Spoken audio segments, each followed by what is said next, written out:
Monsieur le Président. Je voudrais tout d'abord remercier tout particulièrement les shadows qui m'ont accompagnée sur ce rapport, leurs assistants et les adviseurs des groupes, et Marion, ma propre collaboratrice, sans qui ce rapport n'aurait pu avoir lieu. Nous y travaillons depuis près d'un an. Leur soutien m'a été précieux malgré les vicissitudes que nous avons traversées, dont la pire a été ce que j'appellerais l'épreuve des langues. En sous-commission droit, les traductions sont pour partie confiées à des services extérieurs. Cela doit coûter relativement cher et on devrait en attendre un service rendu à la hauteur. Or, ce fut une horreur. Nous avons découvert que certaines d'entre elles résultaient de traductions automatiques. C'est pourquoi, Monsieur le Président, je demande instamment que les instances ad hoc du Parlement européen fassent une enquête en la matière. Ce rapport porte sur droits de l'homme et migration dans les pays tiers, et donc pas sur les politiques migratoires de l'UE. Notre Parlement a fait un rapport en ce domaine, celui de mesdames Metsola et Kyenge, adopté à une large majorité, et en élabore un autre sur les politiques extérieures. Nous nous sommes donc concentrés sur la situation dans les pays tiers, avec la volonté de resituer les migrations dans leur contexte mondial. Ce rapport insiste sur l'évolution des politiques migratoires, de plus en plus mondialisées, mais aussi régionalisées, et leurs causes, de plus en plus multiples, complexes. 244 millions de migrants internationaux, soit 3,3% de la population mondiale, contre 2,9% en 1990. 80% des mouvements se font désormais entre pays aux frontières communes et de plus en plus sud-sud. La plupart des pays du monde sont aujourd'hui pays d'origine, de transit, de destination, y compris en Europe.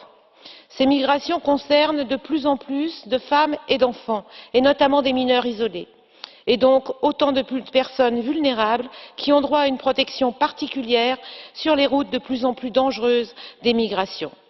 Ils sont aussi de plus en plus diplômés, déjà 59 millions en 2010, et c'est l'Afrique qui paye le plus lourd tribut à cette fuite des cerveaux. La question des réfugiés a une place toute particulière dans ce rapport. Le nombre de personnes déracinées, réfugiées et déplacées atteint désormais 65 millions selon le Haut Commissariat aux réfugiés, avec une augmentation de 10% en un an, surtout du nombre de déplacés.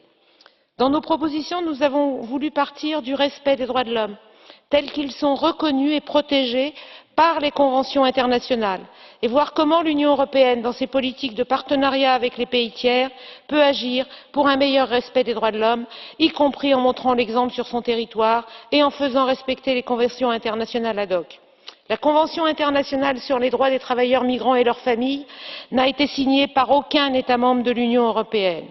Tous les migrants ont des droits, quelle que soit leur situation, comme le dit régulièrement le rapporteur spécial en charge des migrants à l'ONU. Partir du respect des droits de l'homme, cela veut dire, par exemple, refuser les réadmissions forcées de migrants vers les pays où ils risquent mauvais traitements et torture, refuser les expulsions collectives et les refoulements qui sont contraires au droit international, respecter le droit au regroupement familial et le droit à quitter un pays, y compris le sien, et de pouvoir y revenir, et ce, dans tous les pays du monde. Ce ne sont là que quelques exemples.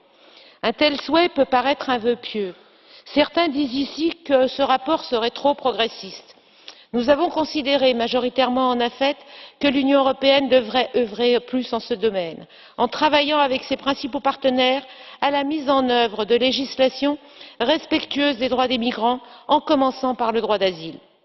Il nous semble que l'IEDDH est un bon instrument pour avancer et qu'il serait temps d'adopter des lignes directrices spécifiques pour les droits des migrants.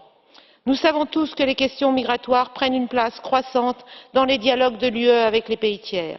Nous savons aussi qu'une part croissante de ces politiques échappe au contrôle du Parlement.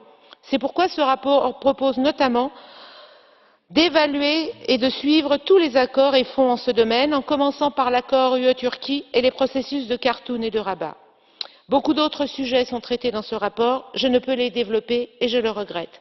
Mais je terminerai encore une fois en remerciant surtout tous ceux et surtout toutes celles, puisque la très grande majorité des shadows étaient des femmes, qui y ont contribué. Merci, Monsieur le Président. Merci, Madame Vergiat. Je vais répondre à la question que vous avez posée. Et tout le monde savait qu'il y avait un problème pour ce qui concerne la traduction, mais je vais informer aussi la présidence sur ce que vous demandez, c'est-à-dire de contrôler encore une fois ce qui s'est passé. Merci et passons au catch the eye.